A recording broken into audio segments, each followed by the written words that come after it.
My name is Evelyn. I'm 62 years old, and if you had asked me a year ago, I would have told you quite convinced that passion belonged to the past, that kind of breathless anticipation, that trembling touch, that lingering gaze, those things were part of my youth, beautiful, yes, but gone. Or so I thought until the day I saw him, and until the moment he brought it out. Something so unexpected, so impossible that I forgot how to breathe for a few seconds. 39 inches, not just a measurement, a metaphor, a revelation, a beginning. I had just moved back to the countryside in Northern California. The house had belonged to my grandparents, a wooden structure surrounded by pine trees, silence, and memories. After retiring early from a career in publishing, surviving a bitter divorce, I needed solitude, or so I believed. In truth, I needed something to wake me up. The house needed restoration, floors, windows, beams, everything. I hired a local craftsman that everyone in the area seemed to recommend.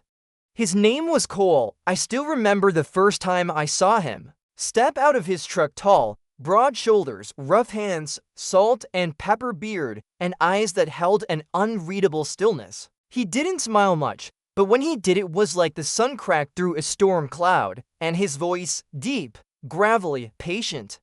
"You must be Evelyn," he said, extending his hand. His grip was firm, warm, real. That first day he inspected the house in silence, running his fingers over the old beams, pressing lightly against the cracked tiles, measuring with old-school tools and quiet confidence. In the kitchen he tapped on a central beam and said, "This one's gone. I'll need to bring something strong to replace it, something with integrity. Like you," I said before I could stop myself. He glanced at me, smirked, didn't answer. From that moment on, our days became a shared rhythm. He arrived every morning with coffee in a thermos and an old toolbox that clanged with mystery. I'd play soft jazz in the background, offer him lemonade, and try not to stare too long at the way his shirt clung to his chest when he worked. But I stared. One afternoon I was helping him measure the height of a door frame. I stood on a stool holding the tape while he read the numbers.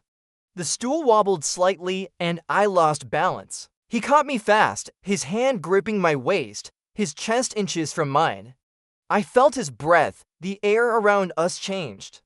"Careful," he murmured, "I've got you." I wanted to believe that he had me not just physically. That moment was a crack, a small fracture in the restraint we both carried. After that, everything was heightened. The glances lasted longer, the silences were charged. I found excuses to be near him. He found reasons to linger. One morning he brought a piece of equipment I'd never seen before, a long, sleek metal leveler almost a meter in length. He handled it with reverence. "What is that?" I asked.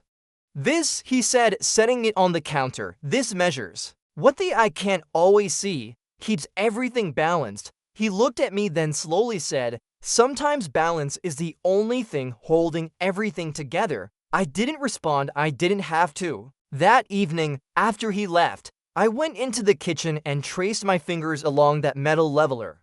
It was cold, heavy, precise, and yet the memory of his hands on it made my skin burn. We kissed for the first time a week later. It was late. The house smelled of sawdust and sage. He had stayed late to finish a section of the ceiling. I brought him tea. Our fingers touched. That was all it took. His kiss was slow, curious, unapologetic. I had forgotten how powerful tenderness could be, how dangerous. From then on, we existed in a world only we knew. We stole moments between the tasks, his hand brushing against my thigh as he passed me the hammer, his fingers sliding along my shoulder. He adjusted a light. I watched the sweat roll down his neck as he bent over a beam. My fantasies became vivid, my nights restless. And one night, they weren't fantasies anymore. We made love for the first time in the guest room, on a mattress laid on the floor among half-assembled furniture. It was messy, it was raw, and it was glorious. He explored me with care, like I was the project he truly wanted to restore. My skin under his hands felt like new.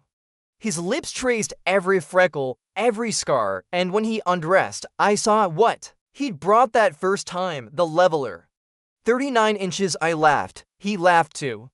I told you I needed balance. He whispered that night. He brought me balance and fire and a longing I hadn't felt in decades. We became something quiet but uncheckable.